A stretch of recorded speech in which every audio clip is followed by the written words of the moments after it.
Welcome to the fourth episode of finance के fun day. आज का एपिसोड हमारा बहुत ही स्पेशल एपिसोड है क्योंकि इसमें हम बात करेंगे कैसे अपने फाइनेंशियल गोल्स को अचीव कर सकते हैं। शुरुआत करेंगे आज से। आज की हमारी कुछ इनकम है, कुछ एक्सपेंसेस हैं, कुछ सेविंग्स हैं, कुछ इन्वेस्टमेंट है, कुछ लोन्स और ईएमआईज हैं। इन सब को मिलाकर हम समझ सकते हैं कि आज की हमारी पोजीशन क्या है। इसी तरह हमारे कुछ सपने हैं, कुछ इच्छाएं हैं और हम कुछ अचीव करना चाहते हैं। मान लेते हैं हम चाहते हैं कि हमारे पास 2 करोड़ रुपीज़ हो। आज से वहाँ तक का ये रास्ता हम कैसे ट्रैवल करेंगे, ये जानने के लिए हमें फ़िनांशियल प्लानिंग की ज़रूरत पड़ेगी। फ़िनांशियल प्लानिंग का मतलब है ये समझना कि कब कितना पैसा लगेगा और जब चाहिए तब उतना पैसा अवेलेबल होना चाहिए। फ़िनांशियल प्लानिंग की इस जर्नी में हम 3 चीज़ों की बातें करेंगे। पहला, गोल्स को किस तरह से डिफ़ाइन करना चाहिए। दूसरा, रिस्क को कैसे समझें।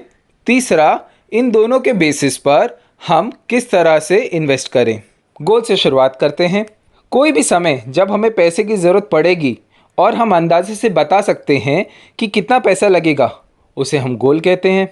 जैसे एग्ज़ाम्पल के लिए, अगर मुझे 5 साल में 50 लाख का एक घर खरीदना है, यहाँ पर हमारे पास टाइम पीरियड है, यहाँ पर हमारे पास अमाउंट है, तो ये हमारा एक फ़िनांशियल गोल बन जाता है। कोई भी गोल जिसके साथ अमाउंट जुड़ा है उसको फ़िनांशियल गोल कह सकते हैं। गोल्स को पहले से आइडेंटिफाई करने से उनको अचीव करना ज़्यादा इजी हो जाता है क्योंकि हम उस हिसाब से पूरा प्लान कर सकते हैं।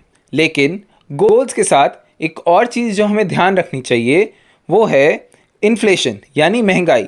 हम जिस घर की बात कर रहे थे वो आज की डेट में 50 लाख का है, पर 5 साल बाद जब हम बात करेंगे हो सकता है वो 60 लाख का हो जाए। तो हमें उस समय 50 लाख नहीं 60 लाख चाहिए और हमारा पूरा प्लानिंग 60 लाख के हिसाब से होना चाहिए। हमारे गोल्स काफ़ी तरह के हो सकते हैं। नया घर, नई गाड़ी, रिटायरमेंट, वेकेशन, नया बिजनेस, लोन्स पे करना, काफ़ी अलग अलग तरीके के गोल्स हो सकते हैं। लेकिन अगर हम बात करें कि सबसे पहले कहाँ से शुरू करना चाहिए, तो सबसे पहले हमें इमरजेंसी फ़ंड पे फोकस करना चाहिए। इमरजेंसी फ़ंड वो पैसा है जो कल होने वाली कोई अनहोनी के लिए हम साइड में रखते हैं। इसमें जनरली 3 से 6 महीने के खर्चे को साइड में रखा जाता है।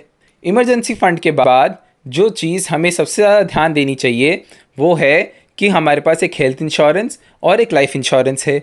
ये दोनों ही चीज़ें हमें प्रोटेक्शन प्रोवाइड करती हैं, हमें सेफ्टी प्रोवाइड करती हैं अगर हमारी हेल्थ को या लाइफ को कुछ भी हो जाता है। तीसरी चीज़ जो हमें ध्यान देनी चाहिए गोल्स में वो है हमारे लोन्स और ईएमआईज। यदि हम लोन्स नहीं पे करते हैं टाइम पर तो हमें इंटरेस्ट लगता रहता है। इस तरह से हमें जो पैसा देना है वो बढ़ते जाता है। इसका सबसे बड़ा एग्जाम्पल है हमारा क्रेडिट कार्ड। क्रेडिट कार्ड के पैसे यदि हम टाइम पर नहीं देते हैं तो हमें उस पर काफ़ी बड़ा इंटरेस्ट अमाउंट लग सकता है। लोन्स के बाद सबसे इम्पॉर्टेंट जो चीज़ आती है वो आती है हमारे रिटायरमेंट की प्लानिंग। यदि हम दूसरे गोल्स की बात करें जैसे घर, गाड़ी, वेकेशन, शादी, पढ़ाई वगैरह वगैरह, इन सभी के लिए हम बैंक से लोन भी ले सकते हैं एक बार।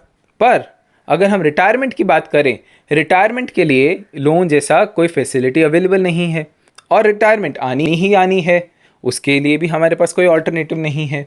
एक ऐसी चीज़ जो होने ही वाली है उस पर हमें ध्यान देना बहुत ज़रूरी है। रिटायरमेंट प्लानिंग के लिए हम बात करते हैं कि हम कब रिटायर होंगे, कितना पैसा हमें तब चाहिएगा, कितना हमारा खर्चा होगा, कुछ तरह की अगर हमारी आमदनी तभी भी होगी या नहीं होगी, और उसके हिसाब से आज की डेट से हम प्लान करके इन्वेस्ट करते हैं। इसी तरह बाकी के गोल्स में भी हम लोग अंदाज़ा लगाते हैं कब कितना पैसा चाहिए और उसके हिसाब से आज की डेट में प्लानिंग करते हैं। आज के सेशन में इतना ही। अगले सेशन में हम बात करेंगे रिस्क को कैसे समझें और गोल्स और रिस्क के हिसाब से किस तरह अपने पैसे को इन्वेस्ट करें। बाय।